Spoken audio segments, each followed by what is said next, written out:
زندگی کے معمولات میں شامل کرے. ہمارا آج کا نوجوان اس حد تک بے راہ روی کا شکار ہو گیا، وہ کہتا ہے موسیقی روح کی غذا ہے، موسیقی روح کی غذا ہے. مولانا امتیاز صاحب مان لیتا ہوں ہوگی کسی روح کی غذا، کسی روح کی غذا موسیقی بھی ہوگی، کیونکہ روحیں کون سا ساری پاک ہوتی ہیں، نفس کون سا سارے مطمئنہ ہوتے ہیں، لوامہ بھی تو نفس ہے،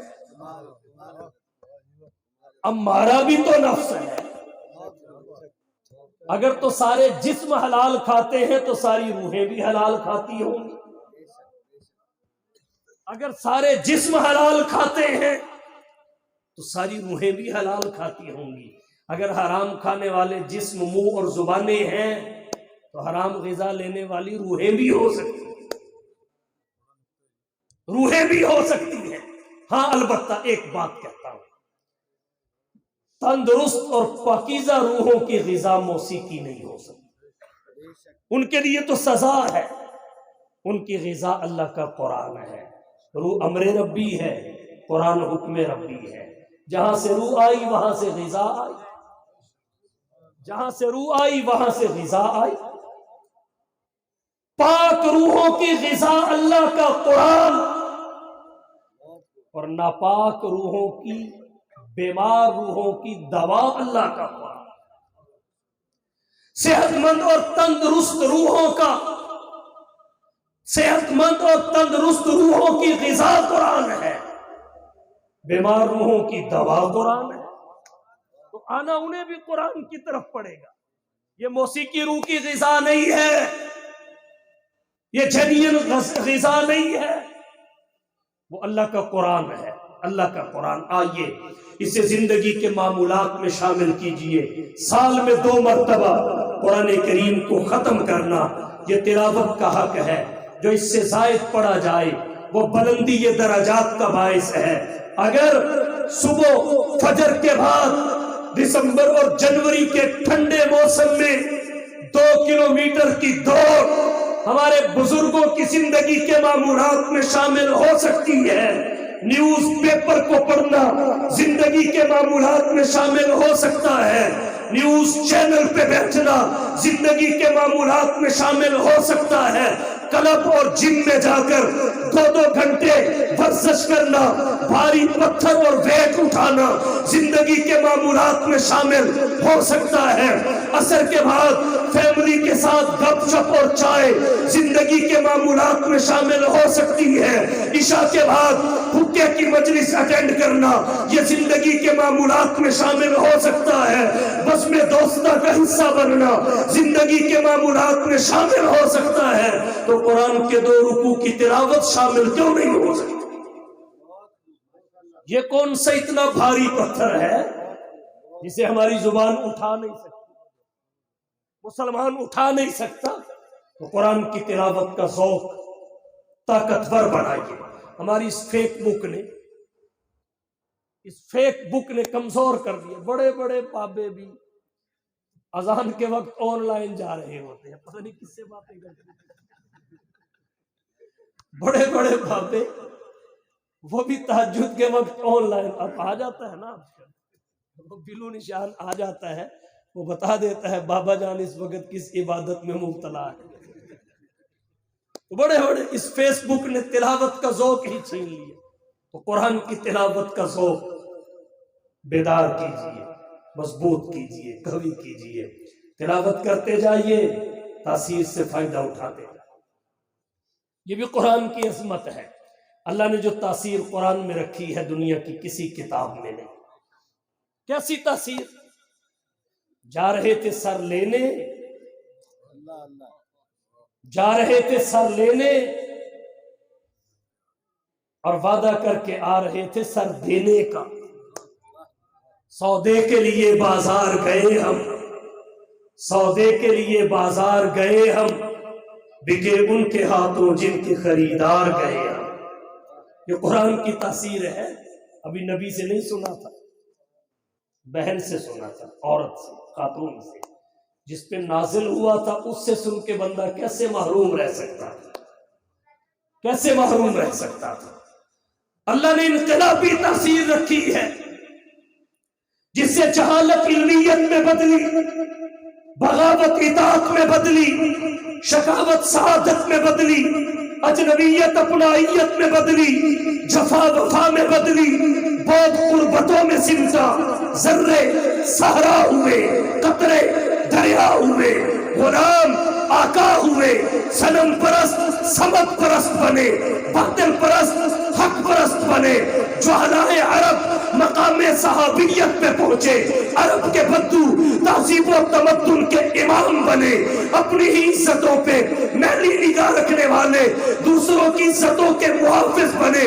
کیوں نہ کہوں یہی ہے وہ کتاب حق جسے قرآن کہتے ہیں، یہی ہے وہ کتاب حق جسے قرآن کہتے ہیں، جسے فرقان کہتے ہیں، جسے برہان کہتے ہیں، یہی ہے وہ کہ جس کا منتظر سارا زمانہ تھا، رسولوں کی زبان پر جس کا نغمہ تھا، ترانہ تھا، تعارف یہ کراتی ہے خداوند تعالیٰ کا، رسولوں کا، قیامت کا، حبیب حق تعالیٰ کا، نہ کچھ تعریف کا خطرہ، نہ خدشہ کچھ خیانت کا، خدائے پاک خود ضامن ہے اس کی حفاظت کا، اسی نے بھید کھولا ہے نبوت کا، خلافت کا، اسی نے راز بتلایا ہے قوموں کی امامت کا۔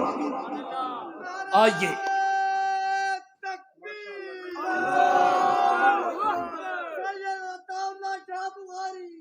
تعلق مضبوط کیجئے قرآن سے، صاحب قرآن سے، یہ کام آنے والا تعلق ہے، مضبوط کیجئے، نسبت مضبوط کیجئے۔ کیسے ہوگی؟ کیسے ہوگی؟ یہاں آ کے نشہ کن سے ملتا ہے؟ ان سے۔ سونا کس سے ملتا ہے؟ سنیارے سے۔ دوائی کس سے ملتی ہے؟ ڈاکٹر سے۔ علم اور قرآن کن سے ملتا ہے؟ علماء سے۔ کس نے؟ ماشاءاللہ، یہ تو وہ ہیں جو رجسٹرڈ فقط وفاق ایک ادارے کے پاس ہے، فقط ایک ادارے کے پاس رجسٹرڈ ہے۔ دوسرے کتنے ادارے ہیں، کتنے وفاق ہیں؟ نان رجسٹرڈ یقیناً اس سے کئی گنا زیادہ، کئی گنا زیادہ۔ یہ قرآن کا اعجاز ہے۔ دنیا بھر میں کسی آسمانی کتاب کا کوئی حافظ موجود نہیں، کیونکہ ان کا متن ہی محفوظ نہیں، ان کا متن محفوظ نہیں، قرآن کے حافظ ہے۔ اور یہ قرآن اور صاحب قرآن دونوں کی نسبتوں میں عزت ہے۔ آئیے ان سے نسبت مضبوط کیجئے۔ آؤ دوستو ایک کام کریں، اسوہ مصطفیٰ کو عام کریں، جن سے ہوتا ہے زمانے میں اجالا، ان چراغوں کا اہتمام کریں۔ وآخر دعوانا ان الحمدللہ۔